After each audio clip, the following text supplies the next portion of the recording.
dibunuh. Maka ada satu usulan dari perdana menterinya yaitu Haman, wahai raja Fir'aun, kalau kau bunuh semua setiap tahun, maka nanti nggak akan ada lagi Bani Israel yang mau bekerja dengan kita, membuat piramid dan lain sebagainya, jadi budak kita.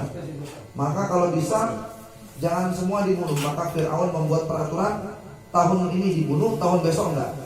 Tahun ini dibunuh, tahun besok enggak. Maka Nabi Harun alaihi salatu wassalam itu beliau hidup di tahun atau lahir di tahun yang tidak diwajibkan untuk dibunuh. Nabi Harun. Nabi Musa alaihi salatu wassalam beliau lahir di tahun yang dimana diwajibkan untuk dibunuh. Maka ibunya risau, sedih. Waduh, anak saya ini lahir di tahun yang dimana diwajibkan dibunuh. Bagaimana ini? Maka Allah Subhanahu wa taala wahyukan, wa auhayna ila ummi Musa an ardi'i. Tapi wahyu kepada perempuan, Pak, bukan berarti dia statusnya menjadi nabi, bukan, Pak. Nabi itu sudah pasti lagi lah. Dulu ada selentingan. Oh, itu dulu. Jadi nabi itu ada yang perempuan. Buktinya ibunya Nabi Musa menerima wahyu. Wa auhayna ila ummi Musa. Maka dijelaskan dengan ulama, kalau memang cuma hanya menerima wahyu terus seorang itu jadi nabi, maka lebah juga jadi nabi. Ada dalam An-Nahl, wa auha rabbuka ila nahli. Allah juga wahyukan kepada nahl daripada lebah. Bukan berarti lebah itu terus jadi nabi, bukan. Maka kemudian Allah Ta'ala wahyukan kepada Nabi Musa, kepada ibunda Nabi Musa, ketika sudah melahirkan, suruh ardi'i, susui anaknya. Fa in khifti fa'alqihi fil yam. Kalau kamu takut, lemparkan ke sungai. Kayak mana, Pak? Ketika sudah melahirkan, disuruh menyusui. Tapi terus kalau seandainya takut kalau Nabi Musa itu, bayi Nabi Musa itu dibunuh oleh Fir'aun, kalau takut lemparkan ke sungai. Waduh, perintahnya bertentangan dengan nafsu, Pak. Iya kan? Perintahnya bertentangan dengan nafsu.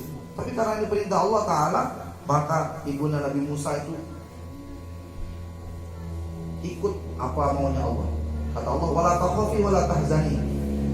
Jangan takut dan jangan bersedih. Inna radduhu ilaiki wa ja'iluhu minal mursalin. Nanti bayimu ini, Nabi Musa ini, nanti bayi Musa akan aku kembalikan kepada engkau, wahai ibunda Nabi Musa. Bukan hanya dikembalikan seperti orang biasa saja, sebagaimana bayi-bayi yang lain.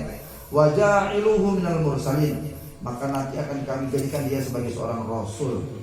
Maka kalau bapak-bapak, ibu-ibu ini mau melempar anaknya ke pondok, bahasanya berat.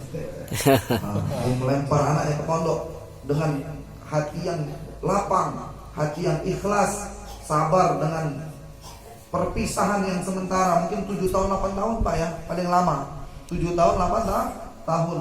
Maka nanti insya Allah dengan keikhlasan orang tua yang tadi yang melemparkan anaknya ke pesantren, dengan sabar dan tabah, nanti Allah akan pulangkan dia bukan hanya sebagai orang biasa, Pak, tapi sebagai alim ulama dan habib. Amin.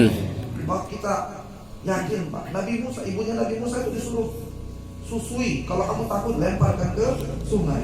Ternyata apa? Ternyata dikembalikan Allah Ta'ala kepada Nabi Musa. Dari bayi Nabi Musa dikembalikan kepada ibunya, bukan hanya dikembalikan sebagai orang yang biasa, tapi sebagai nabi dan rasul. Begitu juga kita.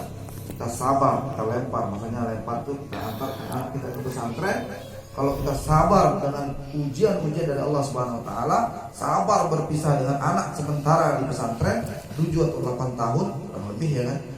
Maka nanti Allah akan pulangkan, kembalikan anak-anak bapak-bapak dan ibu-ibu menjadi seorang yang orang yang dekat dengan Allah Subhanahu wa taala. Alhamdulillah, alim, amin ya rabbal Alamin.